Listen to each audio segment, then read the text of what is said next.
What's up, Scallywag? What up?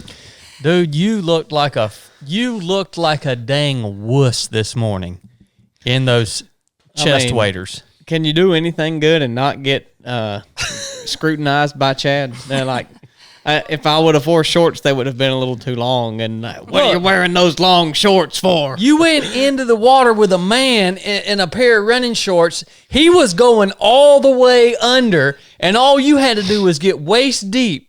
And you wore a daggone pair of chest waders. I didn't see you doing anything, so you can't say nothing.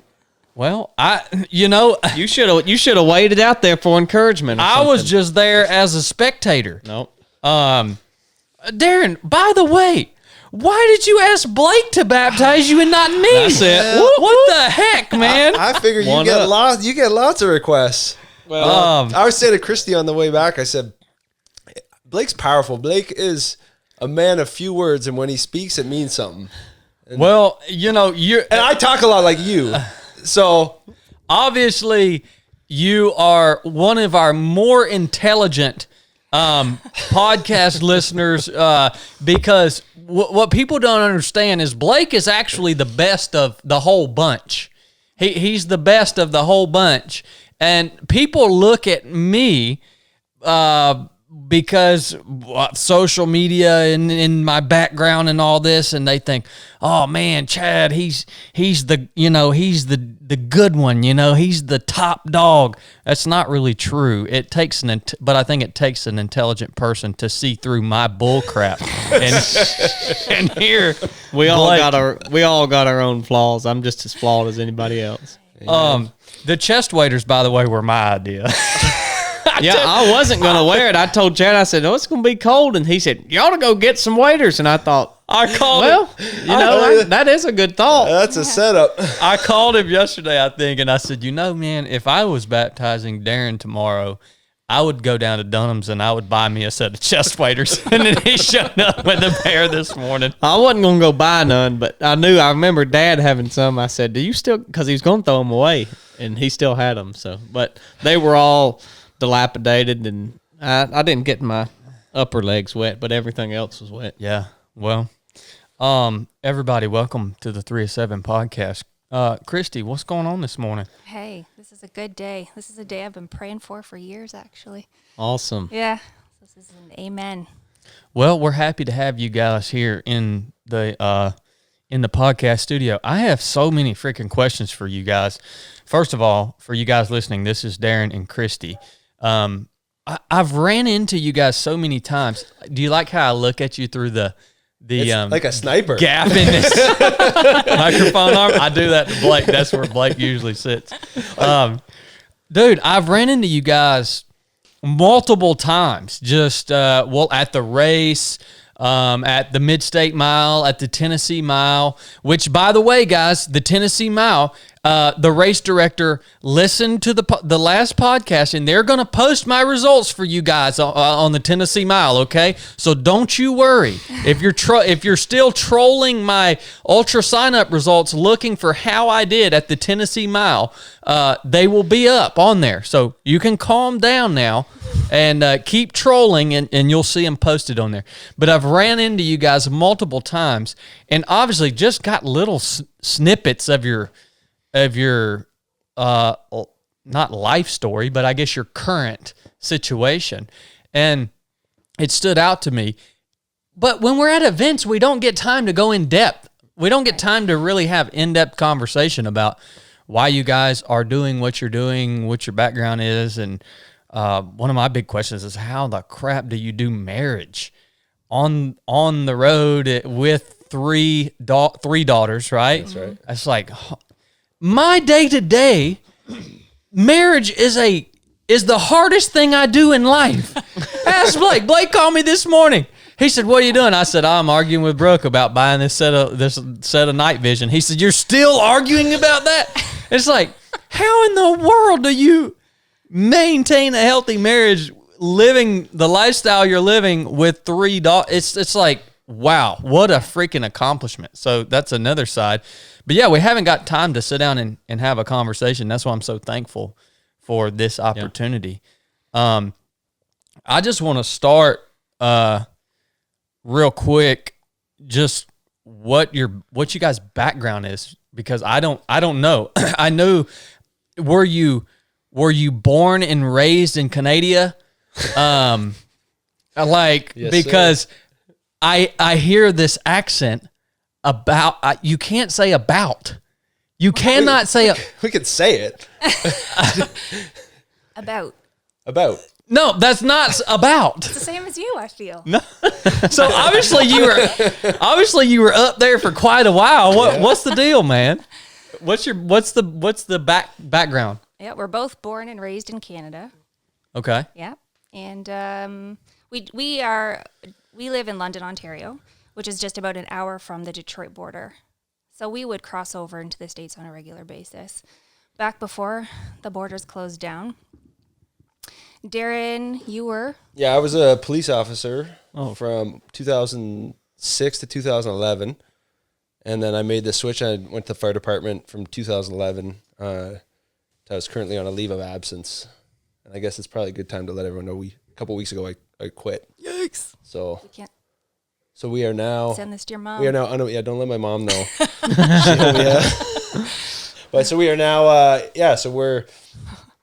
we are in the States. So we left in June. So we sold our house, sold everything we owned, and we packed up a motorhome. And at that time, you couldn't actually drive across the border. So we flew across and had our motorhome shipped and met up with it in Detroit, and we started driving south. What in the And so the funny part is running is what brought us here. So we had felt for like 2 years that we wanted to take. Darren, pull this mic up. Sorry about that. There you go, man. We wanted to go do something different with our family and live a different lifestyle. So 2 years ago, before everything, we were like, we're gonna take a motorhome trip. We're gonna tour Canada and maybe go down to the States. And then we had booked everything to do that in May, and then things started shutting down even more. And we said, all right, we had seen your race from last year at the Mid-State, you and Greg. And then I actually ran a fundraiser with Greg kind of last November. We raised some money for Greg, and I had some emails with him. So we said, I said, you know what, if I can get into this race in July, is it in June? It's in June. Yeah, if I can get into this race in June, we're going to scrap the Canada trip and we're going to head south. And so I signed up and I emailed Becca, and she's like, yeah, come on down. So we're like, all right, let's go to the States. Okay. And we just started heading south. Now, I have to understand, when you watched, how did you end up seeing the Mid-State Mile when Greg and I? She saw it on Instagram. I don't know if it was Jesse's or... Okay, so you guys yours. you guys follow Jesse. Mm-hmm. Okay, there's that connection. Yeah. I was wondering where that was. That's how I found you. I heard you on Rich Roll. A buddy of mine sent me Rich Roll, and I've been a fan of Jesse for a long time. Yeah, love what he does, right? And so that's how I got connected with kind of your story and what you're doing. Okay, all right. Now, when did you start running? I've been running my whole life, but never competitive. Like I ran a little bit of track in high school, nothing crazy. I ran a marathon when I was 17, and then I didn't run for like 4 years because I didn't train for it. And then, just over the years, on and off, I've picked up running, and then had this thought that I want to start running long distances, right? Mm-hmm. And we don't have trails back home. Yeah, we don't have a lot of trails. There's a lot of asphalt running. Mm. So the Mid-State was Darren's first ever trail race. Yeah. Are you serious, man? Yeah, well, and I just started training for it. Like it was like 3 weeks before. I was like, well, here we go. We're going to the States. Let's go do it. Better start running. So I literally went and found hills and just walked up and down hills for 3 weeks. How did that race go for you? I think I did about 9 hours. Okay. So not what I wanted, but it was. I was so happy when it's legit. That those hills are legit. You can't describe it to people. You really can't. It's something. Yeah. Yeah. Now, what ended up taking you out of the race? It was heat. I've realized now from your 50K that it was just heat. I didn't account for the heat. Yeah. And I didn't get myself cooled off enough. Yep. If you guys go back and watch the videos from that, you'll notice every time I came in off a loop, I would put a cold towel that had been sitting in ice over the top of my head. Yeah. That's one of the major parts of that. The two major things at Mid-State Mile is nutrition and managing your heat and managing the heat. Well, and I did a lot better at the 50K on the second lap because Aaron, Dana, he made me, I had a bandana on. He made me fill that thing with ice. I'm like, I'm good. He's like, no, I'm filling it with ice. And I just started passing people on the second lap and I was feeling great. Like my head was really cold, but I didn't overheat. And I felt great finishing, right? But I was like, that was the problem. 100%. Any of you guys going out and running that race this year, nutrition and heat management. Nutrition, because it is so hot, you got to keep it light. That's why you'll see me at that race. All I do is eat fruit and drink fruit juice. That's 90+% of my diet during that whole race. And it's because of the heat. I would generally prefer something heavier, more substantial, but it's because of the heat that I eat that way. So there's you some tips. All you runners, there's you some tips for Mid-State Mile. Kristy, what do you run? 5K. That's what I've done so far. Okay. Yeah. Do you enjoy running or? So I didn't start running until, what was it? It was my 41st birthday. And I was like, I'm going to run a 5K because he was in a 100K. Hold on. Did you say 41st? Yes. I didn't see that coming. But that was a goal. So he was running 100K. And I was like, I'm going to run the 5K and I'm going to sneak up behind him and give him a little, And so I did. I surprised him in that race. You did and awesome. I did it. Yeah. So that was the goal. I wanted to do it in under half an hour and I wanted my kids to see that. And that was my birthday weekend. So did it. That is so cool, man. Yes.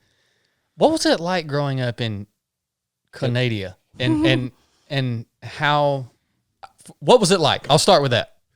I have no sense of culture up there. Have you been to Canada? When I was very little. Okay. Yeah. Yeah. If it opens up again, you should go. It's beautiful. I want to go to Saskatchewan. Get out. That's where I deer was hunt. born. Oh my gosh, for Yay, real? Okay. And we have friends of ours who their sister-in-law, their family farms like 22,000 acres up there. Jeez. So you've got some connections. Oh yeah. Oh boy. Oh yeah. Oh man. Yeah. All right. What's the culture like? How does it differ from here and I'll start with that because I have 1,000 questions. I think the rumors of Canada is true, that everyone is kind and polite. And I think that that's why it's gotten so hard up there right now, is because it's kind of like a bend over and take it. Kind of like whatever they say is what we'll do because it's the right thing. Yeah. So Canada has been amazing. It was an amazing place to grow up in. Great place to raise our kids. I mean, probably much like here. I don't know, but it's beautiful, lovely. I think culturally family. it's pretty similar, like minus like the guns and freedom, but like culturally it is quite similar. Yeah. Yeah, like went to school, public school, and I don't know. It's our national anthem is God Save. What is it? How's our anthem go? They're talking about changing it. Glorious and free, and it's not that anymore. That's in the anthem. Okay. Mm-hmm. At what point? I want to get a sense of the Christian community up there, faith. At what point did you guys become Christians, and how is that? How is the culture around that up there? Does that make any sense? Makes sense. Yeah, I mean, It's in the South, it's a very big part of our culture, right? That's what Yeah. we say. We Yeah. love the Christian faith culture down here, right? The church so we up came on when the we corner. came to the race. So we had been here a week before the race, I think. Yeah. And when you guys prayed before the race, we're like, "What? This is amazing!"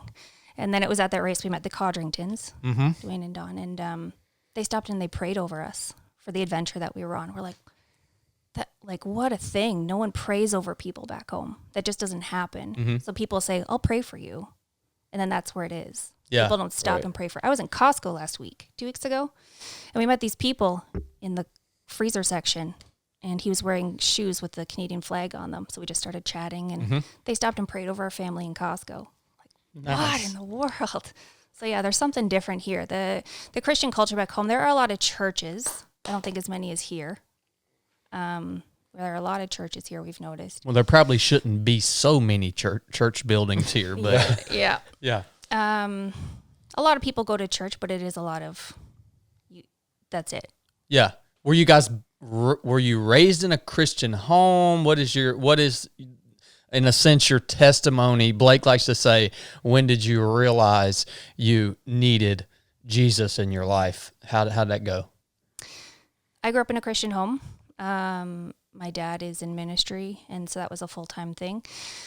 So I grew up in that culture, going to church Sunday morning, Sunday night, youth groups on Wednesdays. And I mean, I loved God and I loved Jesus, but it was more knowledge and it was more my personality. I just wanted to please my parents. Yeah.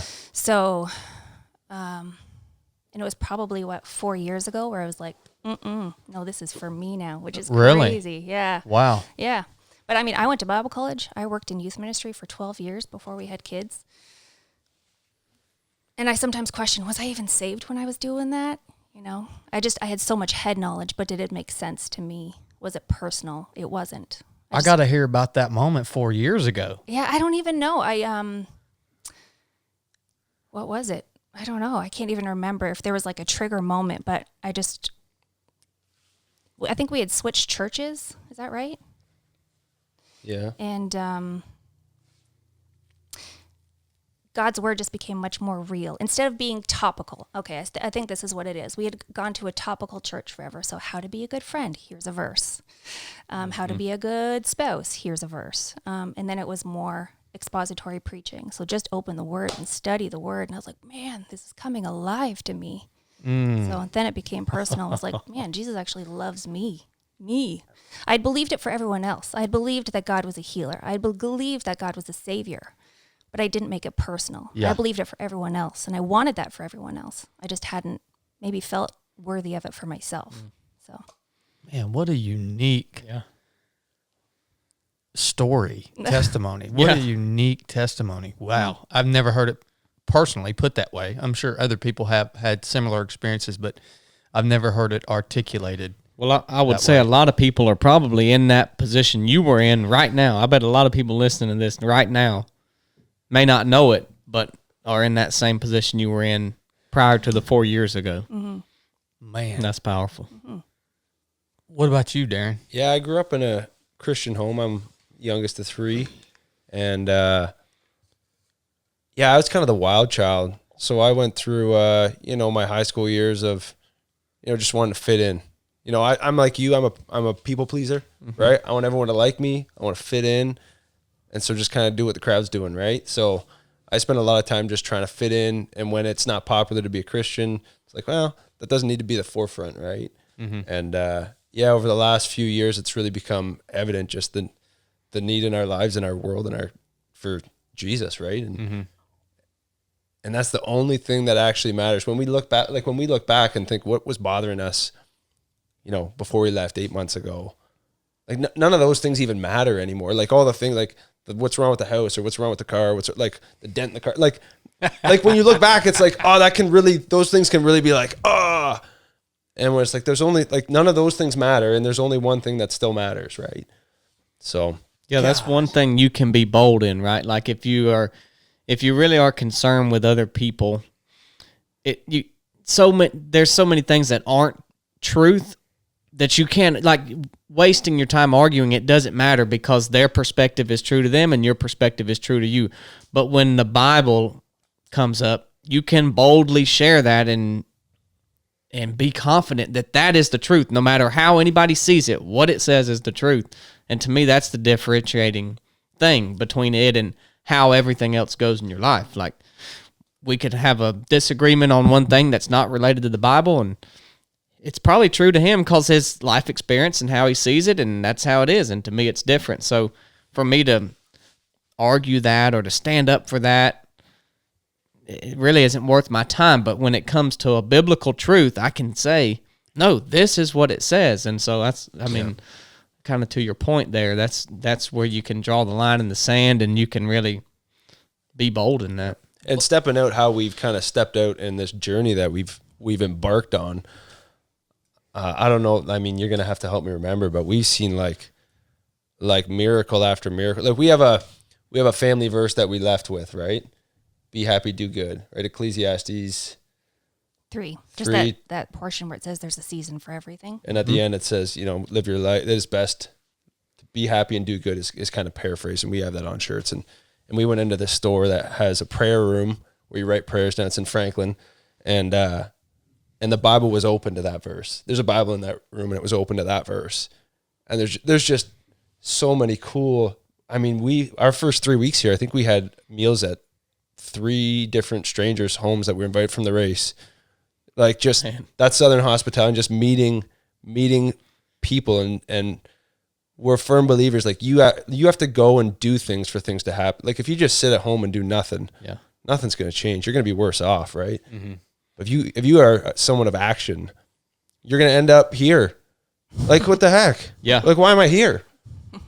Like I'm from Canada. That's what I'm trying to figure out. How am I here? That's why I'm asking all these questions. How did this happen? Right. Yeah. Blake, do you have a Bible handy? Yeah. I don't see mine here. I just wanted to point something out here in just a second. Well, what I love about what you just said, Darren, is just in the last few weeks, what I've had to do is I've had to fall back on a solid foundation, which is Christ and the word of Christ, right?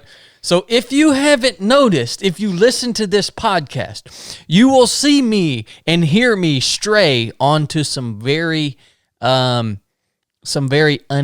ground and some ground that's real mushy. And what I'm talking about is I tend to get sucked in to worldly problems, which I think do deserve some legitimate attention, okay? But it cannot be the foundation of your message, of your life, of your mission in life. Those things cannot become the foundation of what you are striving to achieve in life, okay? So the last few weeks, I have had to revert or sidestep back onto the solid ground of Christ and who he says he is and what he says about who we are and what we should be doing.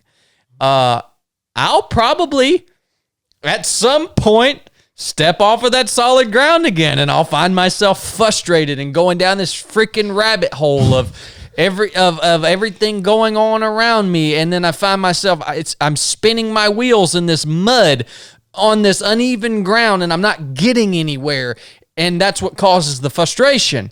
And it's a constant battle for me between those two, and I think that's in alignment with what you just shared with us, man. And powerful stuff. I want to dig in real quick to essentially the idea for this, or like this trip you guys had planned. What was the like spark that made you guys want to go out and travel originally up in Canada? What was the spark for that?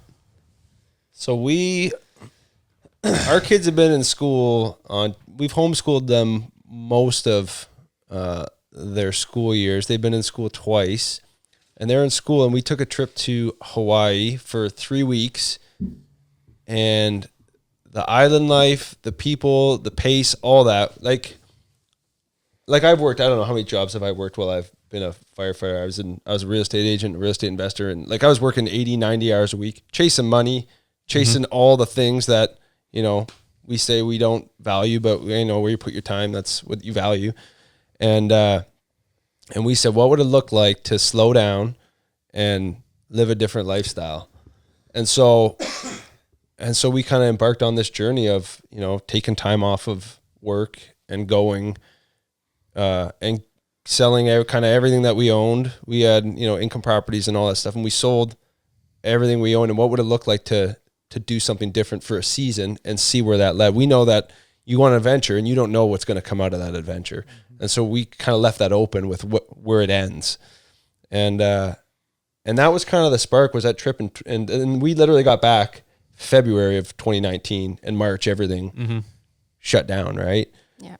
March, I had started to read to Quinn, our oldest, a book. I think it's called Kisses from Katie. Katie Major Davis, I think, is the author. So she was a young teenage girl who went off to Africa. She worked in Uganda in an orphanage. She started this orphanage. And so I was reading this book to Quinn, and it was really life-changing and impacting for both of us. And so I went to Darren and I said, look what you do when you're obedient. When God calls you to step out, look what can happen. And so I said, how would you feel about, because he was hating his job, good job, and thankful for the fire department, but not where he's using his giftings. Yeah. You know, some of them, but not, I don't believe all of what he's called to do. So I said, how would you feel about if I applied for a job to work at this orphanage in Africa? And he's like, yep, let's do it. And I was like, all right. So we applied for this job in Africa working at the orphanage, and they denied us. And I was like, what the? We're amazing. Why would they turn us down? And it was like our kids were too young to go take the spot. But it was like, all right, I feel like this is a season where God is calling us to live with less. And I wasn't sure what that was to look like. We had just finished rebuilding this home. We bought this old home. We gutted it, and it was just finishing. I was like, okay, what does less look like?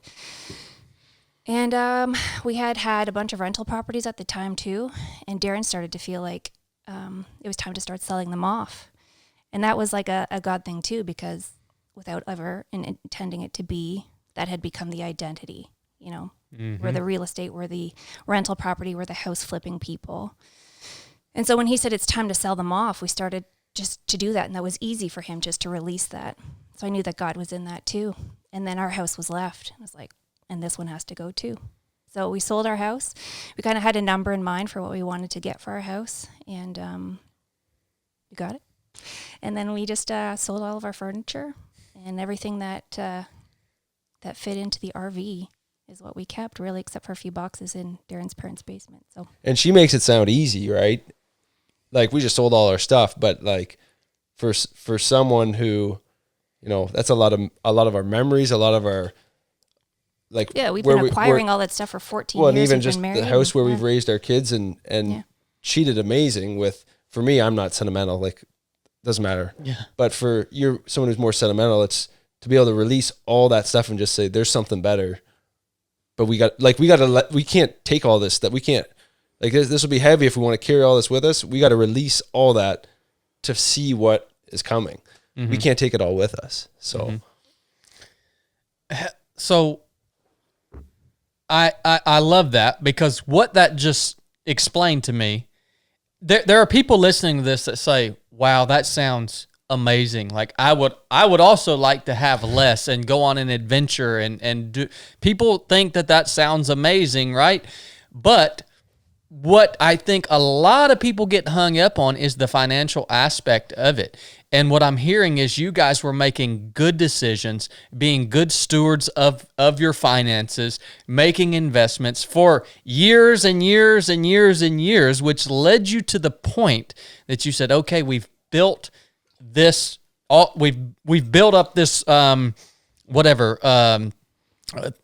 these things. We've been good stewards. Now we can take, and when we say we want to do this, we can take and go through the process of selling all this stuff off, and then now we have the opportunity to go out and do something that is our dream to do. It takes a long time of making good decisions to get to the point that you can do what Darren and Kristy are doing. Nothing good or significant happens for you overnight. It was 15 years. 15 years. Yeah. That's right. That's exactly right. I resonate so much with that. The fact that I am sitting here having this conversation and thousands of people will listen to this is a culmination of about 15 years of work that I put in beforehand, right? That's how I built a little bit of credibility and how I have stories and experiences and things that are valuable to pass to others. I just want people to understand this, okay? Sometimes, actually, most of the time, unless you just inherit something or whatever, when you see someone that you doing something that you aspire to do, you can't always see everything that went into that. As a matter of fact, most of the time you won't see everything that went into that. And understand, if you have a dream or you have a mission or you have something that you want to do or some lifestyle that you want to live, it might take a decade for you to get there. And if you're not willing to work through that process, it's not going to be an option for you. Right. And that's just the reality. Right. I understand why you guys, I understand on a very surface level why you guys decided to make this decision. You wanted to live with less. You felt like you were being called, for what specifically? So that's what my next question, like, what is the purpose behind what you are doing? Maybe even beyond yourself. What do you see the purpose in this lifestyle, in the decisions you've made? You left your friends, you left all that stuff, right? There's got to be some bigger purpose. But that decision to sell everything initially, was that to go on the trip throughout Canada, or what was that? So that was the beginning of that. You guys said we want to live with less. We're selling everything and getting in this RV and going to travel Canada. That was the beginning of that. At that point, Darren had been granted a 2-year leave of absence from work. So we're going to have 2 years without a paycheck. So to sell all that stuff to release that, that's our income. That's what we're living on. Not our income, but yeah. And so what was the original drive, like the original purpose? Was it for personal reasons, or was there a bigger? The purpose is those 3 kids in the living room right now. Okay. Yep. We're raising little warrior women. Yep. So it was to kind of get them out to see other things, to experience different cultures and relationships and that type of thing. Yeah, that would be a big piece. And for them to, at the end of the day, we want our kids to be best friends. I mean, they fight like cats and dogs, but we want them to be best friends. We want to be best friends. We want to get rid of the distractions, get rid of all the screens, and get out in nature. And that was, we, for the first, 6 or 8 weeks, we had hikes planned all the time. Like when we were really traveling around, we were picking spots and really going out and adventuring and meeting people along the way. Yeah. And it was more about going on an adventure and on a mission as a family and seeing what God put before us. Okay. Right. Seeing who came in. I mean, I'll talk to anybody. I'll stop anyone on the street in the grocery and talk to anyone. So it's who are we going to meet and where is this going to lead? So it was more open-ended than a destination in mind. Gotcha. Okay. Now going off of Blake's question he just asked a minute ago, obviously things changed rapidly up in Canada. And how did this impact you guys? How did it change the trajectory of this mission? Talk me through that process, because it ended up, you guys are now down here. I still don't understand exactly what you're doing down here, which we'll get to that in a minute. But things changed rapidly. How did that impact the trajectory of what you guys were doing? We said we came down here for adventure. And now we say we're not going home because, leadership is failing. Uh-huh. And so we're fighting to stay here for the current season. Okay. And so, I mean, it's no secret Canada's kind of gone a little bit crazy, and we've said, like, we don't want to dwell on that. The government and the politicians are going to do what they're going to do, and we really have no control over that. But what we do have control over is what we can do and the decisions we can make. So what we did while we saw what was happening, while we still had our travel visa, is we bought a house, a fixer-upper type house in Tennessee. Okay. And that has allowed us to start a business. And so we hired an immigration attorney, and we've applied for a visa, and so all of that is pending right now. So we are in limbo with the U.S. government while we wait to see if they need more information, if we can stay, or if they tell us we got to leave. So we are in limbo right now. Mm-hmm. Sometime in the next few months, we'll hear something. Mm-hmm. And so we're heads down and trying to start a business trying to start a couple businesses while we're here. And yeah, that's kind of the day to day what we're doing now. So we've parked the RV. We're in there until November, and we kind of moved into this house that was enough of it was done in November, and we're heads down trying to get stuff done. If you guys get ready to sell that RV, by the way, hit me up. Hey. I'm in the market for one. Have been for about a year now. They're sweet. Him and Brooke would love one to travel and do their stuff, and so they can bond. You know, you got to spend time around each other more in an RV. I got to imagine, and I'll tell you, that'd be good for 'em. 5 of us in that. I mean, we had one Emmy was sleeping on the floor. We had a mat on the floor because it really doesn't sleep 5 very well. So yeah, it was. But they're fun. I mean, it's a great way to travel. Yeah. Yeah, and I absolutely despise flying. I despise flying. Yeah, I hadn't caught on to that. Yeah. So I think about 5 years worth of airplane tickets would probably pay for that RV, Blake.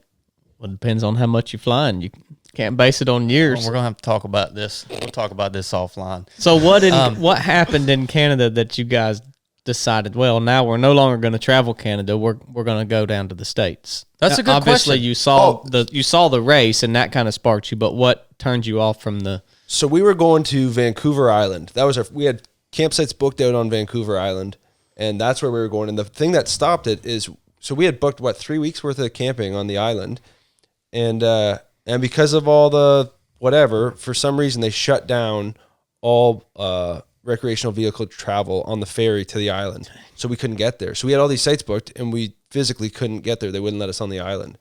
So we said, well, that's kind of, we haven't been out to the West Coast as a family. And at that point, too, Ontario's next to Manitoba, and they had police in between the two provinces. Mm-hmm. So you weren't really supposed to travel.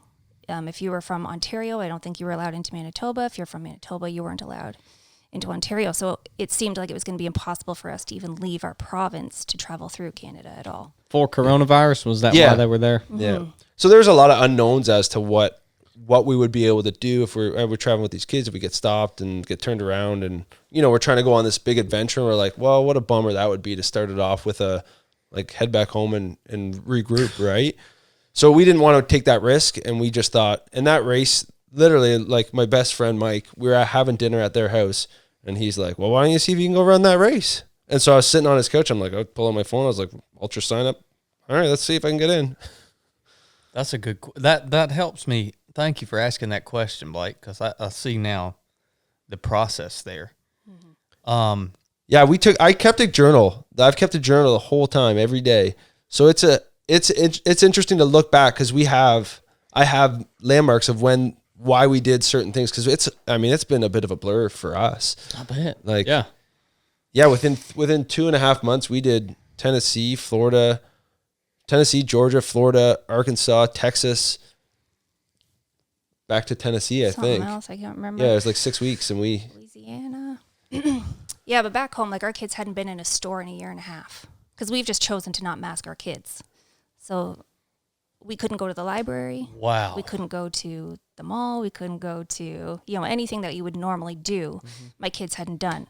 So when we crossed the border, Michigan was still a little bit crazy. And then we drove through to, was it Ohio? Yeah. So then we went into the first Target we saw, and it was like Disneyland for my kids, just running around in a store without a mask on, seeing people. Yeah, it was crazy. Mm-hmm. Holy smokes. So at that point, we said goodbye to our friends and family, thinking it might just be the 6 months. But in the back of our minds, we were thinking this could be a forever thing. Yeah. So yeah, my family, our friends, they can't come over. And if we go home, we can't leave again. We're locked in to Canada. So that's hard. Like I'm still mourning. I think Darren's still mourning in his own way. But I just I would love to know that I'm going to see my parents again or my brother. But I don't know. And that's really hard. It's really hard. How are you guys, how do you deal with that? That's a lot of anxiety. That's a lot of, could involve sadness, multiple emotions. What are some tactics, techniques, and procedures that you apply day to day to deal with that level of emotion that you're feeling. That's big, man. Like that's a lot to deal with. Yeah. I mean, day to day. Yeah. How do you deal with it? I go running. Oh, that's a good one.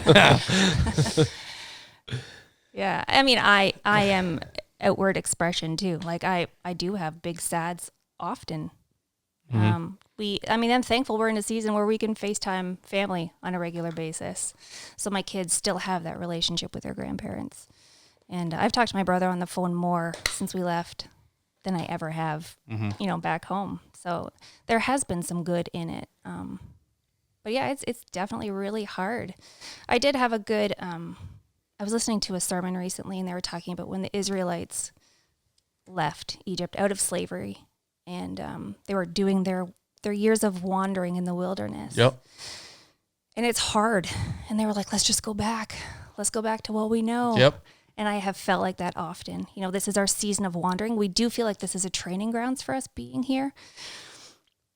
But it's hard. Sometimes I'm like, I know if we go home, we're going back to slavery in quotes, but, or maybe not in quotes.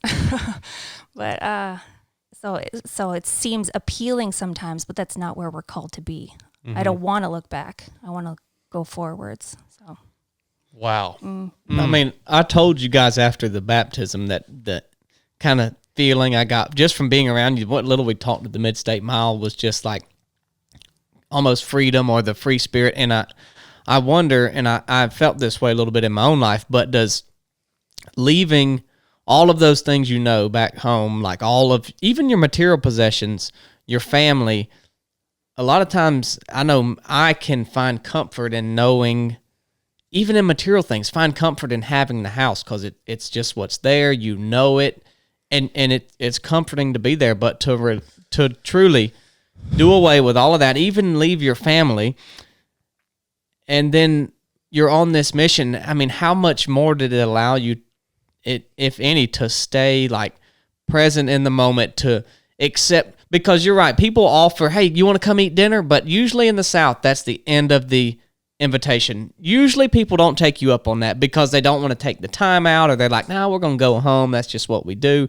But when you don't have those things, like you can enjoy the talk at the grocery store. It seems like more because it's like, this is why we're doing this. Yep. And so did you guys find freedom in getting rid of all of that, and not necessarily freedom in not, leaving your family, but your family gives you some sense of comfort outside of your inner family. Like you guys are a new family when you got married, and you still find comfort in your moms and dads, and not that you shouldn't, but like, did you guys experience that, or how did it affect you getting rid of all of that stuff? Because I like to live with I do not like clutter, and Kat loves to keep everything. She's the sentimental one. I'll find stuff and I'll throw it away. She'll get ticked at me because I throw things away, and I'm like, it's trash, but she wants to keep it. And so, yeah, I mean.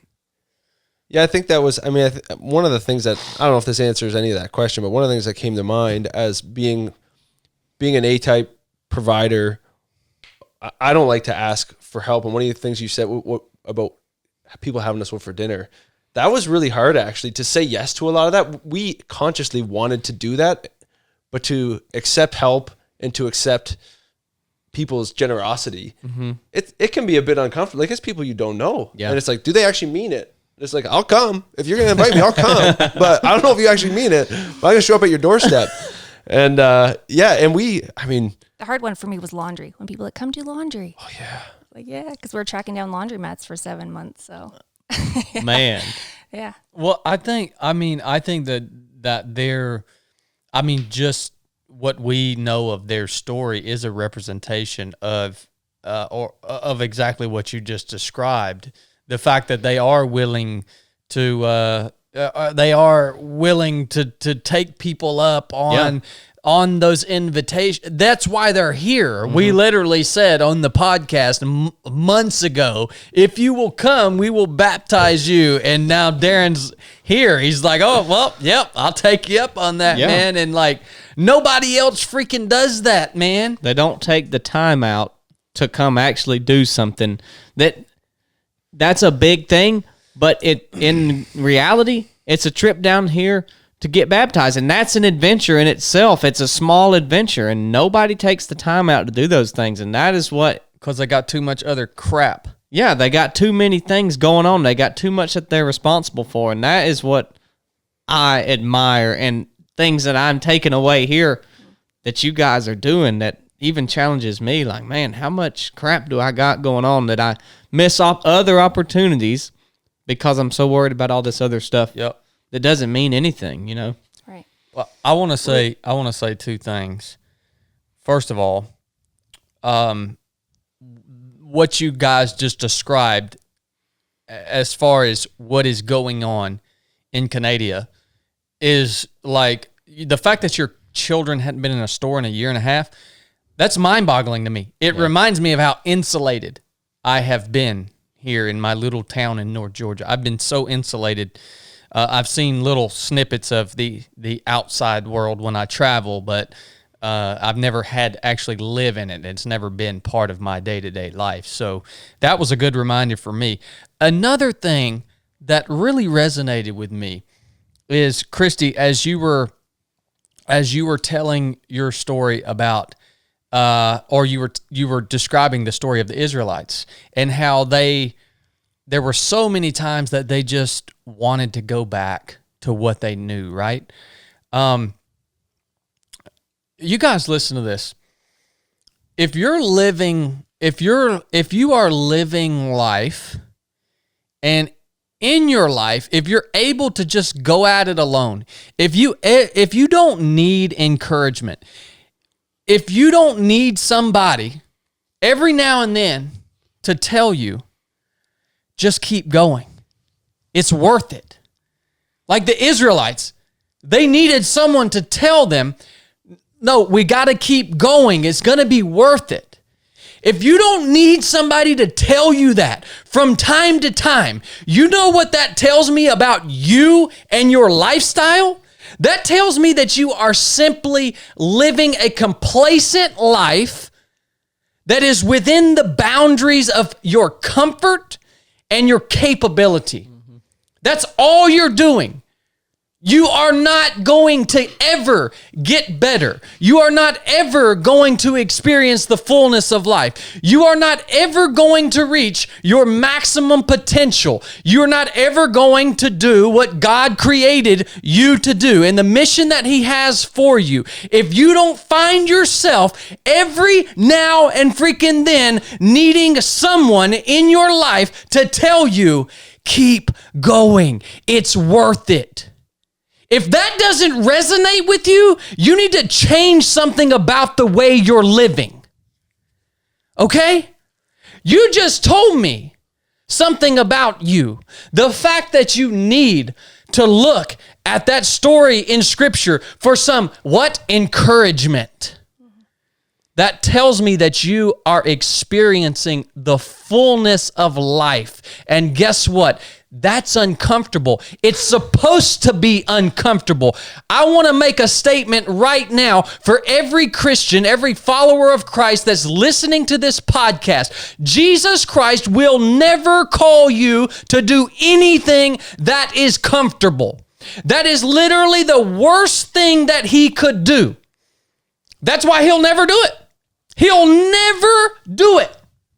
Because guess what? He knows if He called you to do something with your life that's comfortable, He knows that you, little human, will just simply start relying on yourself, and you will lose perspective of your need for Him. His purpose of calling you to do something that just shakes you up to the freaking bone, that is by design. He has to do that because we are so stupid as humans. He has to do that so that we will continue to look to Him and submit to Him because we realize we can't do it ourselves. That is the reality of the Christian life. And I hope that wakes some of you guys up. I hope that wakes you up, comfortable person. Oh. Sorry. Love it. Do you believe that? I love it. Yep. That's a good word. Yep.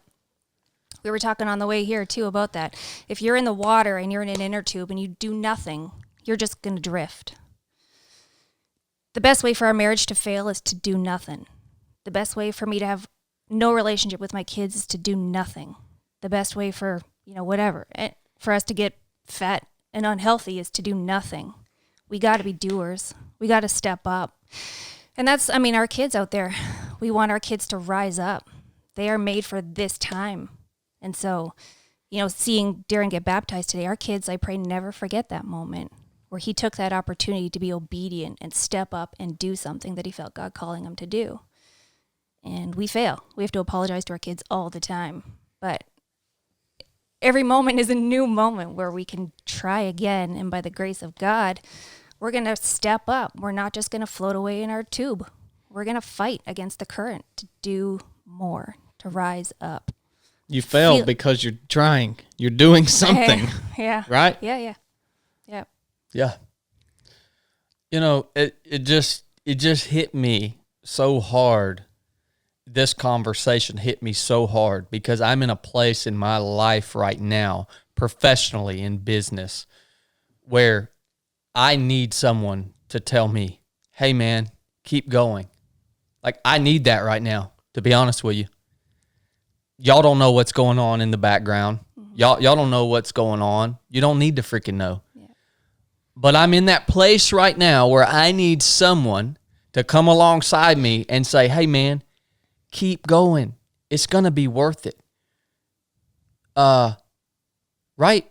And the fact that resonates with me right now tells me that I'm actually doing the right thing. Yeah, you are. So, I don't know. That's why this is one of my favorite podcasts we've ever recorded. If it's just simply because that was for me. I'm being selfish now. Can we do something Southern real quick though? What's that? Well, because you say you need encouragement. Can we pray for you right now? Yeah, totally, brother. I would be honored. God, we lift up Brother Chad as he is in need of encouragement. He is doing your work. He is living out a faith-filled life, and he is encouraging others. And in this moment, when he needs encouragement, we want to encourage him. We want to bless him. We want to love on him, and we just pray. If you're listening to this podcast, you lift up some prayers for Brother Chad, and that you would, everything that he gives. Leaders often lead from the front, and they lead alone, and that can be lonely. And we just pray that that you give him what he needs, and that if he needs someone to come alongside of him, we just pray that you would provide that person for him. In Jesus' name, we pray. Amen. Yes, and I received that in the name of Jesus, and I believe that. Thank you, brother. All right. I want to hear at least, there's got to be some impactful stories. You told one a little bit ago about walking into the place and the Bible was open to the verse. Like, it doesn't necessarily have to be faith-based stories, but you guys have been traveling the country in a RV. Like, are there any stories that just come to mind that you want to share? I mean, oh man, we've done it all. Like, we're coming back to Tennessee. Like, we blew a tire. Like, I'm no mechanic, but like, just those stories of like, we're trying to get back. We blew a tire, and everyone was tired, and we were miserable. And what was it? I think an hour and 9 minutes. We're back on the road. Like, some guy truck came, did the tire. They went and got coffee at Target, Starbucks, something, right? Back on the road. Like, yeah, what else? I don't know. We've met some. Let's take a break and give y'all just a second to think about this. I've got to use the restroom anyway. Okay, right. Let's take a break then. You'll love this as a cop. They've changed it now. Now we're back recording now. We're back recording, if that's okay. If you want to share. I can share. Yeah. I think you'd find this entertaining as a cop. We'd have to qualify to shoot every year. But our range had heavy lead levels, and so we didn't get to really train. So we shot for 2 years in a row my training with my firearms, because Canada, you can have a handgun, but you can't transport it without permission from the province, so you really can take it to a range and take it home all in one day, but you have to fill out paperwork to do that. Like it's Wow. so in 2 years we had I shot 45 rounds In 2 years. 45 rounds per year. So I shot 90 rounds in 2 years. That was my training to be a. Wow. Jeez. We have a range. We have a range. We shoot about 2,000 to 3,000 rounds in 4 hours, usually in one training session out on our range. My qualification, my training at police college was about 2,000 rounds. Wow. Over man. 3 months. Well, you know,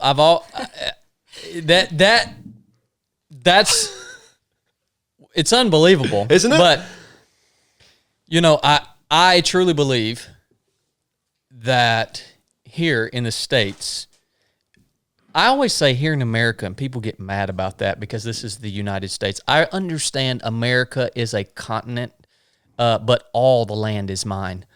I think all the land is mine.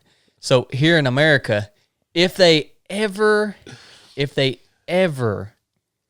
get our guns, that will be the master stroke.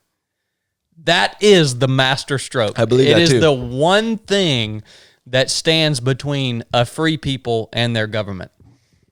So yeah. Do y'all have any stories? What you got? We were just so captivated by the gun, we forgot to talk. That's all good. It's all good.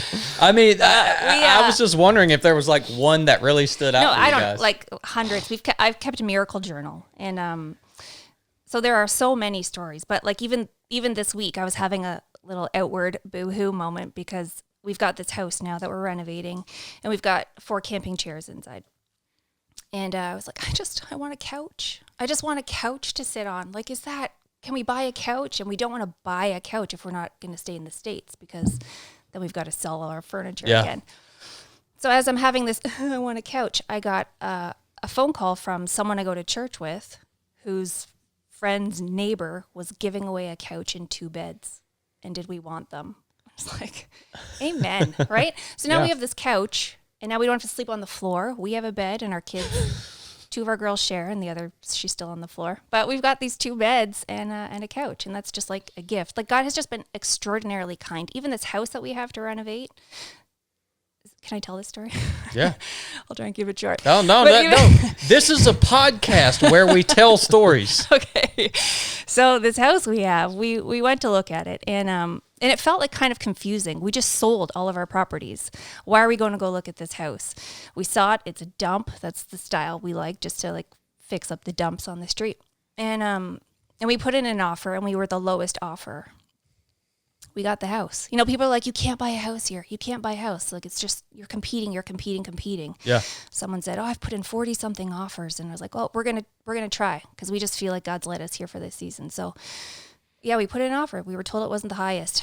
The agent came back and said, do you want to offer more? We said, no, if this is supposed to be where we're supposed to be for this season, God's going to do it. Yeah. And we got a call a week or 2 later. You got the house. It's yours in 3 weeks. We're like, all right, I guess we're heading to Middle Tennessee for a bit. And, Wow. yeah, and even like that house, I think that was like, we were talking about this on the drive here. Just like, again, God being really kind, because houses, like I said, were kind of our identity, fixing up houses, having all these houses. And it's like, why did we, like Darren sold all of his tools, everything, you know? So why did we buy this dump where we just have to rebuy tools to do what we did back home? Why are we doing that? That doesn't make sense. But in the last few months, as we've been renovating, and the church family that we're a part of in Middle Tennessee right now, we were talking about the story of the fishermen that was their career. They were fishermen. And then Jesus called them away from that career to give that back to them as their life. You are now fishers of men. Yep. We feel like, for us, you know, we want people to love Jesus, you know? And so we're feeling like we're being called out of, we were given this house to realize that renovating houses maybe isn't what we're supposed to do as our career anymore, but it's more the renovation of souls, you know, being a part of people's lives like that. So God's calling us out of that as a career and giving it back to us as a lifestyle, as a life mission. Yeah. Yeah. You know what I mean? Yeah. So we just had to do that here to realize, Nope. And you said even what doesn't mean that we still can't renovate houses, because we do like that transformation too. Right. Yeah. Like the fishermen, he called them out of fishing. It didn't mean they could no longer go and fish. In fact, they did, but that's not their career anymore. That's not what they're here to do. Yep. So, And before we left home too, someone said, I feel like you guys are called to help rebuild the nations, rebuild the ruined cities.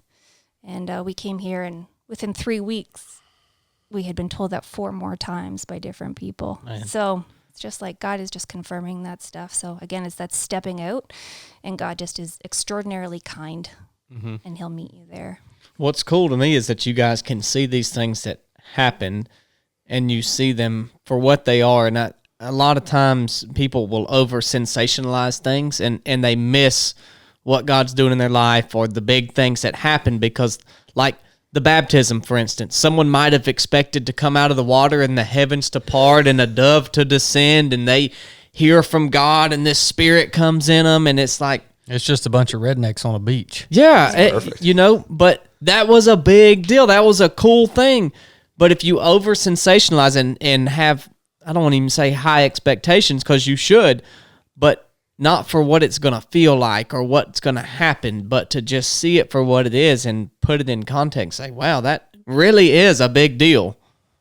That you guys got that house, that someone offered you dinner. Those things are big deals when you see them for what they are, and that's cool. Well, I also like the correlation between the natural process of something and the spiritual process of something. So you related it back to the fishermen.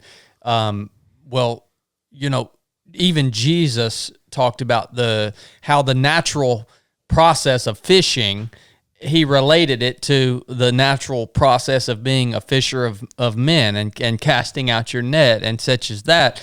And so you guys, you related the natural process, and I mean like the tangible process of restoring something, a structure that is dilapidated and broken, right? And so the process there is translatable to restoring a community, an individual person, and the fact that you have an understanding of how to do that. How you have an understanding of that process in the natural world will make you better and more efficient at doing it in the spiritual realm. You see what I'm saying? That's why Jesus spoke in metaphors, and that's why I relate everything to metaphors. I make a metaphor for everything for me to understand it, because you can't understand the supernatural but only through the natural, because that's how we work, and that's why Jesus taught the fishermen.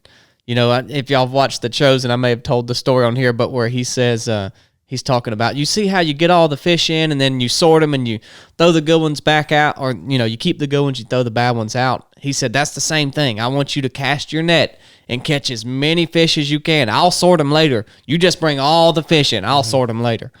And that's the only way we can understand it, is through the natural. And so that's a really cool correlation. Yeah, and within the body of Christ, everyone has a specialized role, right? My role is not restoration. My role is not the restoration of communities, of nations, of even individual people.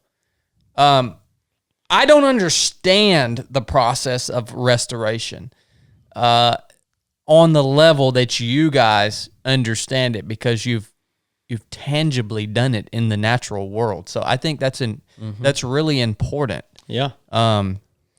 Dude, I want some freaking marriage advice. I want some marriage advice, all right? Because I covet just the peace that you guys, the peace that emanates from you guys as a husband and wife. Well, listen, she wasn't going to sit in on the podcast, and I thought it might have just been because she wanted to be with the kids or something. And she was in there. She was like, well, what if I say the wrong thing? I said, well, if that's it, come in there. And she said, all right, we're a team. I'm going to come in there and do it. I was actually going to make this entire podcast about marriage, but just for me. Round two. Like, how long have you guys been married? 14. 14? Okay, 14 years. You guys listening obviously know now the lifestyle that Kristy and Darren are living. You guys know this, what they've had, a little snippet of what they've had to endure. We can't see the day-to-day, but it gives you some understanding. And, like, what are some of your core principles? What are some things that have helped you guys as a couple to maintain your healthy relationship, to pour into your children? I mean, all the aspects of what you have to do. There's got to be like some core principles or some things that you guys do that I want to hear about. One of the things that, I mean, and everything's in flow and in season, right? Like when we say things that we've done there, they can be seasonal and they don't all, we're not perfect. We don't hit these things, but one of the things that we've actually haven't done it for a bit, but we end the night saying, what's the best thing that happened to you today? What's the worst thing that happened to you today? And you just get a glimpse into like, oh, I didn't know that happened. Or like the worst thing that happened to you is like, when you said this to me, that was a stupid thing to say or whatever, right? Like, yeah. But you get a glimpse into a little bit of how they're feeling without saying, how are you feeling? Like, as a man, you don't necessarily want to say like, this is how I'm feeling, but you can say like, oh, this is the best thing. This was something really exciting and you just get to share a bit of your day, and it takes 5 minutes, and that can lead into lots of other great conversations and great things that are kind of going on, and just get to know on a continual level, like, because we're all growing all the time, right? I'm not who I was a year ago, so that's one thing that was helpful. We haven't done it in a minute, but You're right. Marriage is hard. I I don't think it's that hard. It depends on who you're married I guess to. so. But you know what? I had no one say that to me before we got married. I had no one say that marriage is work. And my parents, I've never seen them fight. And I'm sure they have, or I'm sure they've had disagreements, but they always did it behind closed doors. And there's some good to that too, but I also sort of wish that I had seen it to see how it was resolved. Because I got married thinking it was going to be good, and it was like a week in, I was like, how do I get out? What was I going to say about that? Hard. You're on your own. Oh, shoot. It was really good. I promise. It was a really good point. I had someone say to me, you're a sinner and he's a sinner. What makes you think that two sinners coming together is going to make one big, beautiful, happily ever after? And I was like, yeah. I hadn't gone into marriage with that thought. So that's been a good thought. I can't expect perfection from him. I can't expect him to be my savior because he disappoints me sometimes, and I disappoint him sometimes. Wow. We fight like even a few days ago. We were just like not talking, and my favorite time to talk is at bedtime. And he's like got the spiritual gift of sleeping. So like soon as the head hits the pillow, it's out. So it's like, okay, nice talking to you. So it's just man. I just can't let that bitterness rest. And the thing we say to each other too is, you have to choose to not be offended. So that's a choice that we have to make, because I could be offended on a regular basis by the things he says or does, and vice versa. Maybe not. No, I'm sure. So yeah, that's a choice that we make. The idea of having a date night once a week, that's great. But we haven't had a date in 8.5 months. It's just us and the kids at all times. And we've homeschooled always, so our kids are just like always with us. So to get that time together, that doesn't really happen, but it's just communication. It's doing life together, and it's also doing stuff together. Like when we go for hikes together, that just builds our intimacy together because we're doing stuff. We're growing together. So there's that. Any other wisdom? Well, I want to at least point out your daughters are absolutely amazing. They are. They are so just physically beautiful, emotionally, spiritually. They just they're on a different level than. And the reason I point that out is because that is the biggest testimony, I think, or the biggest representation of who you guys are. That immediately tells me something about you guys. And I want to go back to when you, Kristy, when you talked about how when you were a child, your parents kept the challenges they were facing kind of separate, right? Right. Well, you don't have that luxury. Right. Have you been intentional about allowing the girls to see the struggles that you guys face, or how's that been? I don't even think it has to be intentional. They just Yeah, see I think it. just by proximity, right? By proximity, that there's no, like in that RV. I mean, you've been looked at them. There's no door, right? There's a door to the bathroom, like, and two people can't fight in that bathroom. It's too small. So, right? So yeah, it's just by proximity. How do they react to that? I mean, neither of us are like yellers or screamers. Like, I can't. Yeah, but they can sense the tension. They've For got to be sure. able to sense the tension. Our middle and our young, maybe Emmy the most, can really sense, like, she knows, right? She'll come and she'll say, I love you, Daddy, when she knows you're upset, right? She just wants to cheer people up. So that, I mean, they can sense it, and yeah, I don't know, what would you say? We've just also chosen divorce is not on the table, right? Yeah. Sometimes it goes like, and then you have to like, nope, rebuke that, because that's not even an option for us. And so our kids know that, and our kids, they see us be affectionate with each other. They see us hug. They see us kiss in the kitchen. They see us dance, and they're like, stop. But we make sure, like, that is an intentional choice, right? For them to see that in us, that we love each other, that we're committed to each other. So there's that. Do you see them resolving conflict in their own lives similar to the way they see you guys resolve conflict? Yeah, they do, totally. Yeah, they probably punch each other a little more. Yeah, some kids are. Our kids are all different. We've got super strong child, and then we've got a child who's I just want to please, And so we're encouraging her to use her voice too, because I feel that, because that was me. I just want to please. So I don't want her to lose her identity in trying to please us. Mm-hmm. We're trying to bow out of the fight. You win, even if she's wrong. You know what I mean? Mm-hmm. That's a tough balance to walk in raising kids. Like, our kids are totally opposite too. Blakely, the oldest, she's like strong. She wants to do things herself, and Josie is more reserved. Like, Chad and them came and got them the other day, and Josie just wanted to stay with us, and Blakely was all about going. Now there's a 2.5 years age difference, but that's just how Josie is. The other day she was getting into the pantry, and she was getting an Oreo out of there, and I said, Josie, did Mommy say you could have that? And she said, yeah. And come to find out, she didn't say yes or no, but the point is that Josie lied.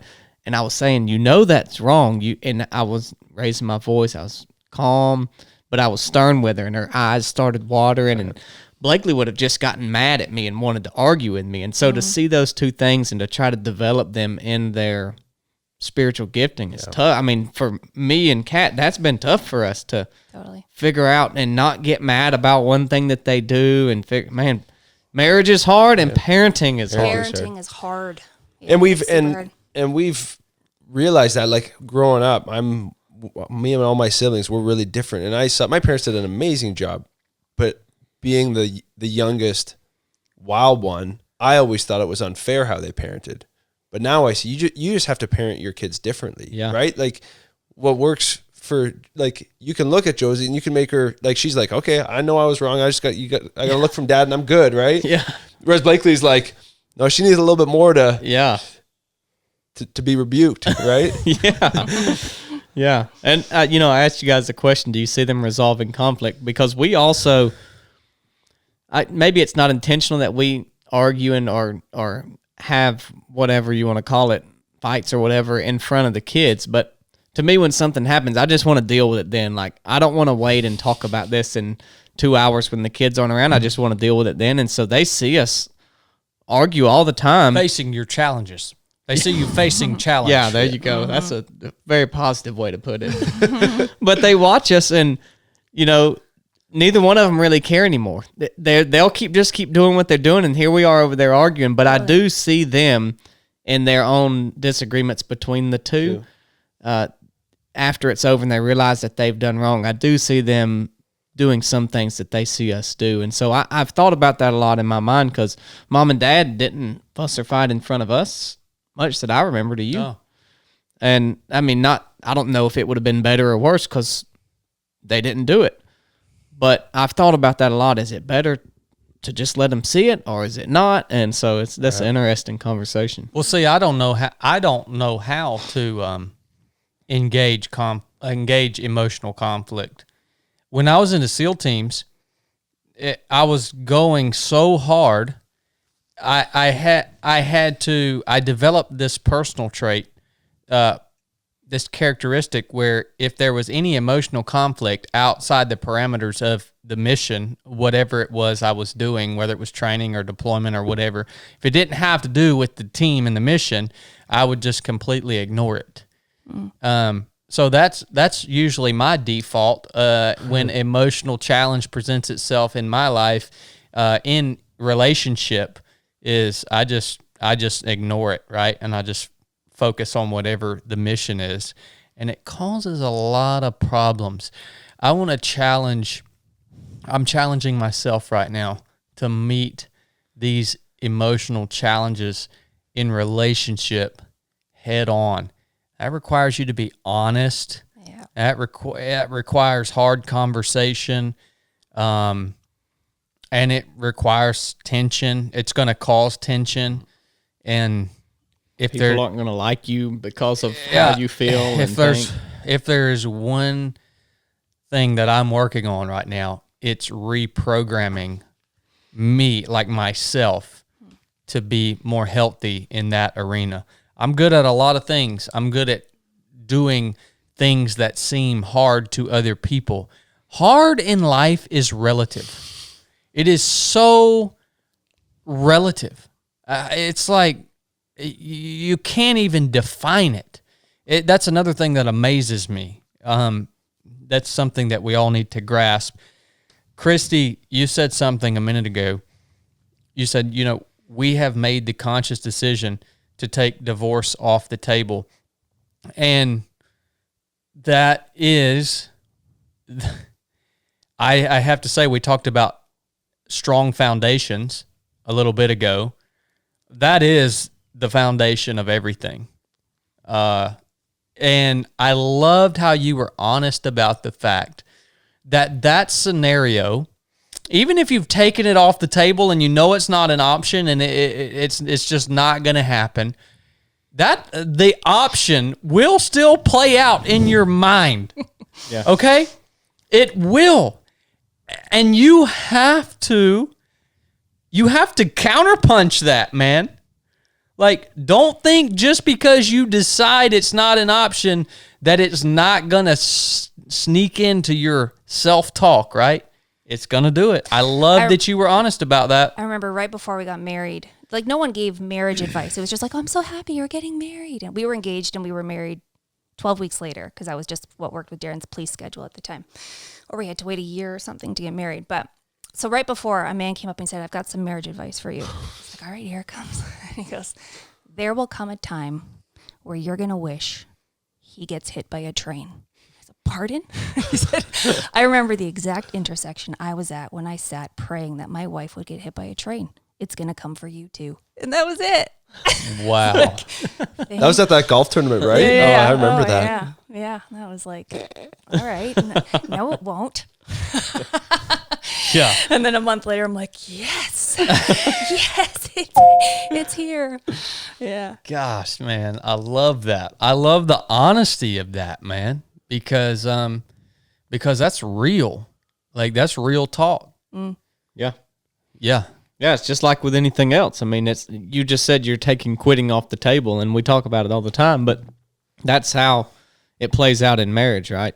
And we talk all the time how it plays out in races and physical things, but in actual relationships, that's how it plays out. And even in other relationships and friendships that matter, when things come up that are an issue, you can decide, well, we're going to let this ruin our friendship. Now we're no longer going to be friends because this thing has happened. And I don't trust you anymore, or whatever the case is. Or you can say, well, this is a problem. It hurts and it sucks, but we're good friends and we're just going to go through it, I mean, and so it can spread through anything, but it's a perfect example of God's love for us, right? And when you have kids, you can really feel that.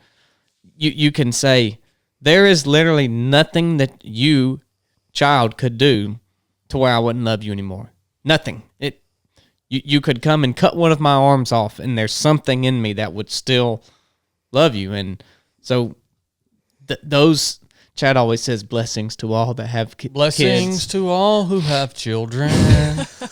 But as hard as it is, the things that you get from them are so worthwhile. And when there are things Chad will never know and never understand if he doesn't have kids. And if he doesn't, that's fine.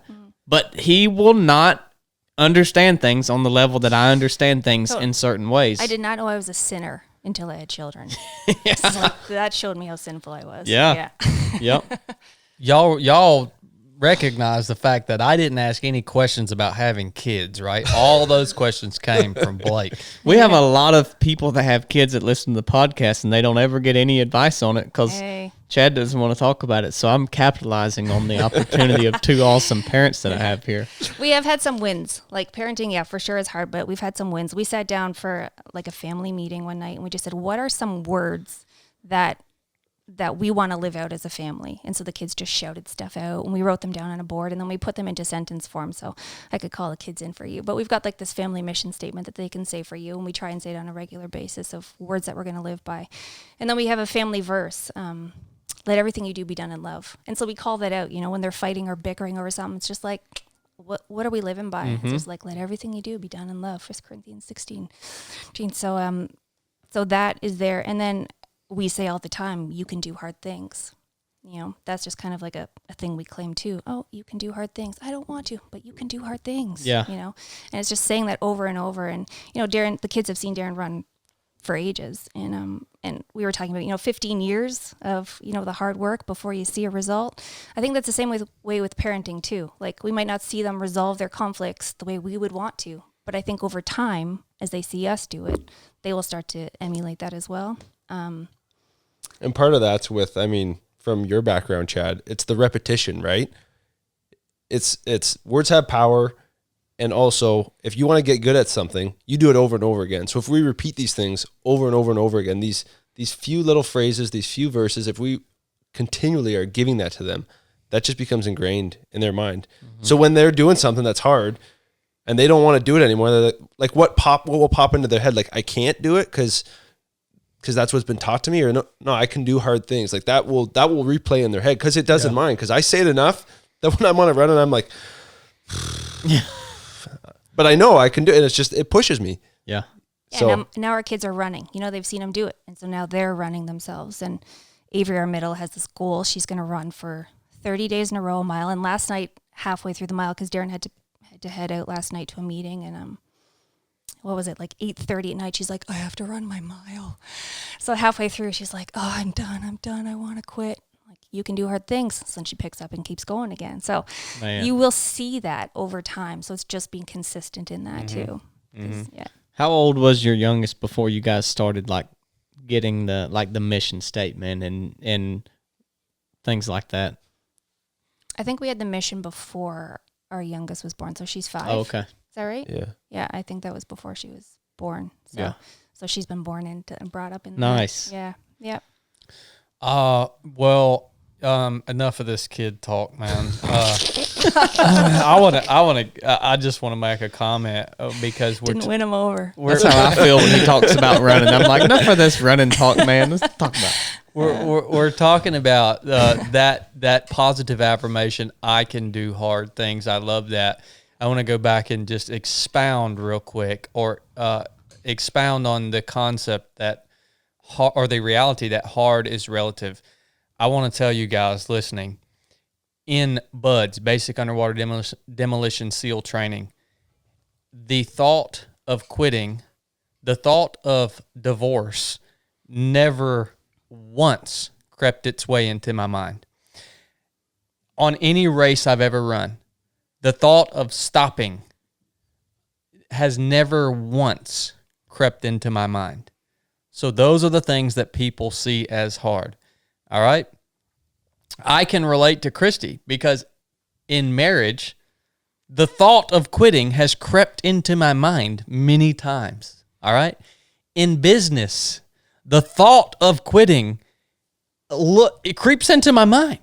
Like I've thought many days, why don't I just get a job at that park right there across the road where you were baptized, just with a little stick picking up trash every day, you know? It's like, that's the reality of it, right? So there you go. There's a tangible story or representation that what is hard is relative. I want to point that out. And you know what, man?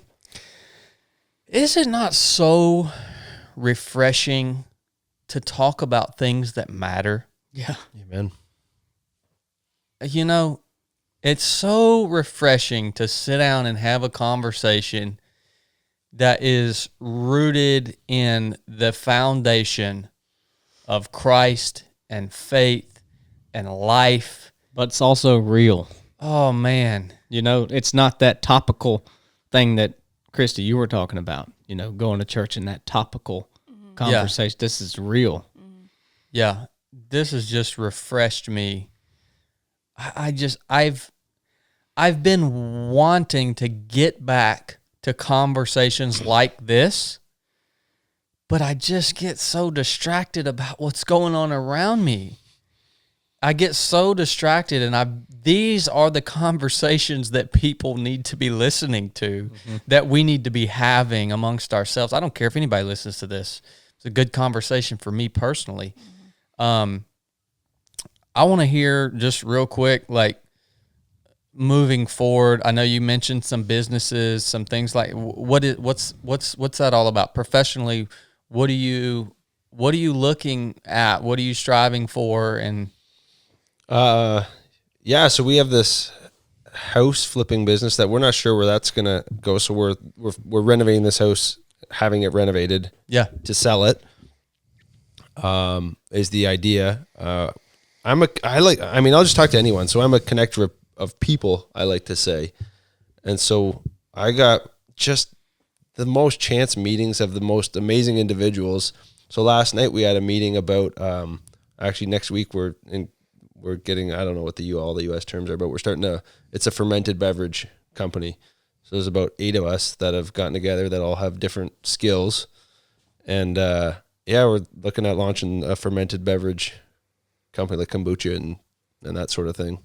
And then beyond that, dude, I love kombucha. Well, we're having in a month in near Columbia. There's the first little tasting. I assume you've made kombucha before. Yeah. It is the ugliest. Yeah. That freaking thing. It took me a while to eat the floaties, the SCOBY. The SCOBY. Oh, yeah. That thing looks like an alien. Yeah. Right. Super healthy. So you guys know how to do that, man. Yeah. Well, so that's when I know how to do it, but there's a guy, he's called the Fermented Farmer, who he ferments everything. And he's got these awesome kombucha recipes. So that's his role. Health is really important to us, and we're seeing that more and more. So we're also looking at doing some farming maybe. That's kind of an interest of ours. Okay. The important thing for us is being with people. You know, we want to be farmers-ish. You know, I don't know if the times are going to call for us to have our own stuff. So that's in our mind too, to provide for our family and our kids. But being with people, we don't want to be farmers where we're away from people, where we're forced to be away from people because we're so busy with our cows and whatever. Yeah. So that's the thing. We don't know. We don't know. We didn't know we would be here. We didn't know we'd be in the States this long. We didn't know, 8 months ago that we wouldn't be in Canada anymore and thinking about never going back until things change. So I don't know. Again, it's just like a day at a time, being faithful what's put before us. So so all of our plans are super loose. Like we have these ideas. Are you hiring? But if in a month or two the U.S. says no, your application's denied, then we physically have to leave the U.S. So then we got to decide what we're doing. We So might have a place you can hide. I've had a couple offers. I've had a couple offers. So Oh, where's this tasting going down at for listeners? it's actually Or is this private? It's a private thing, yeah. So Okay. but in like I think the goal is in like 60 to 90 days to actually launch a product. Okay. So we'll keep you posted. Awesome. Yes, please do. I drink kombucha every day. And it's, an alcoholic probably spends less money on their beverages than I spend on kombucha per week. It's the truth. That stuff is expensive. I just man. found out yesterday, Whole Foods, top 7 sales last year, top 7 products, 7 different flavors of GT's kombucha. No kidding, man. That was their, yeah. Wow. Ours is going to be healthier though.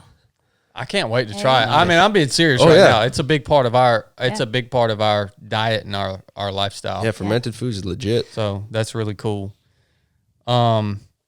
Where can listeners, or is there a place listeners can find you guys and follow you guys on your journey and figure out what happens? They can. I mean, we don't really do much of that. We were like on Instagram, and then it was a season off of Instagram. But our Instagram is behappy.dogood. There's that verse from Ecclesiastes again. So that's us on Insta. And I don't have Facebook. Darren No. Jansen on Darren's Facebook. But I had to back off a little bit. There's just so much negativity on there. It's hard. Yeah. Yes. Hard world there. Yes. So. Instagram can be a complete garbage can, but it can also be used in a very positive way. I've seen both sides of it. Yep. I have to agree with you on that. Yeah. Well- But yeah, I'm probably like you. Like I'll just be like the rabbit trail of ooh, and this is going on, and who said what, and You can get sucked in. Oh, man. Oh yeah, especially when you go give a speech at a conservative rally. hey, that was killer, by the way. That was Oh, amazing. thank you. Good for you. Yeah. I did love hearing, but one of your, I mean, on the, I think it was must have been a podcast after when you said like, when you care about something, like you should stand up and like be passionate about it. Like that's something I think we're missing in this. It's everyone's so compliant, complete, whatever you want. I don't even, those aren't even the right words, but like we're missing passion. Yeah. Like to give a rip about something and to give enough, to care enough to stand up and talk about it. Yeah. We're also I missing love that. fun. Yeah. Why don't people have fun anymore? I agree with that. I mean, that's why we like this podcast too, because you guys laugh. I mean, you We've guys got a laugh unique together. style. Yeah, and it's good. People just don't laugh anymore. Where's Yeah. the joy? So that's what we want to bring back too. You talk about passion, Darren. If you look at any successful person that has ever existed, they are passionate. That's one thing they're not lacking. Now, even people that use their success for to execute the worst things who's one of the most passionate people you've ever seen in history? Hitler. Should I tell you? That's who our prime minister is quoting right now. Yeah. Hey. Yeah. I mean, he was a passionate. Passion is a powerful force. It's a dangerous force to wield. So when you start getting passionate about something in life, make sure you're wielding that passion in the right direction, because it will gain energy, whichever way you take it, right? Mm-hmm. Nobody's ever accused me of not being passionate. I have a lot of passion. And I've never really thought about it. That can be very dangerous if it's not wielded in the right direction. Look at one guy I saw the other day on passion. Have you guys ever heard of the crocodile hunter, Steve Irwin? Oh yeah. He loved it. The reason he was so successful, the reason we all know his name, he never gave a single interview where you could not see his passion shining through for what his life's work was. That was the single ingredient that made him the standard in the entire world of all time. Right. It was his passion. So important. I'm glad you brought that up, man. That's really cool.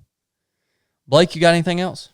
No, this was great. I feel like a dried up sponge, and I've just absorbed a bunch of stuff from y'all. So thanks for giving me the honor to baptize you, thank Darren, and including me in that journey of yours, and for taking the extra time to come sit and share with us, fun. and for everybody else that listens to the podcast. It was an honor. Absolutely, for us too. I want to leave you guys with some scripture here. Since we've prayed, we've talked about faith. This is what I read this morning. And we'll start in verse 9, Matthew chapter 24. I've read Matthew chapter 24 1,000 times. This is Jesus speaking. He says, "Then they shall deliver you up to be afflicted, and shall kill you, and you shall be hated of all nations for my name's sake. Then many shall be offended, and shall betray one another, and shall hate one another. And many false prophets shall rise, and shall deceive many. And because iniquity shall abound, the love of many shall wax cold." I want to remind you guys to be on guard and intentionally do things in life that are protecting and preserving and nourishing the love that you have in your heart, right? Because a lot of people are in danger of that love growing cold, right? And the last thing I want to share with you, this really hit me between the eyes this morning. Later on in chapter 24. Chapter 24 is all about Jesus. The disciples approached Jesus and said, what is the sign of your coming and of the end of this age, right? And in verse 25, Jesus, he's told us all these things, what he just described to us right here, right? What I just read about the love of many growing cold and this and that. In verse 25, Jesus says, "Behold, I have told you before." Jesus is talking to us, saying, look, pay attention, all right? Because I'm telling you this. I've told you what's going to happen. Behold, guys, I've told you this. So you're going to be held responsible. I've told you this. And that just hit me smack between the eyes. Jesus is not leaving us with any excuse. He's saying, I told you this thousands of years ahead of time. Yep. So you are responsible for how you act in the current, with your life, what you do with your life. And he didn't leave us with any outs. I don't know. It hit me between the eyes, man. That's all I got. I love you guys. We'll be seeing you again soon. I believe that. Nuff said.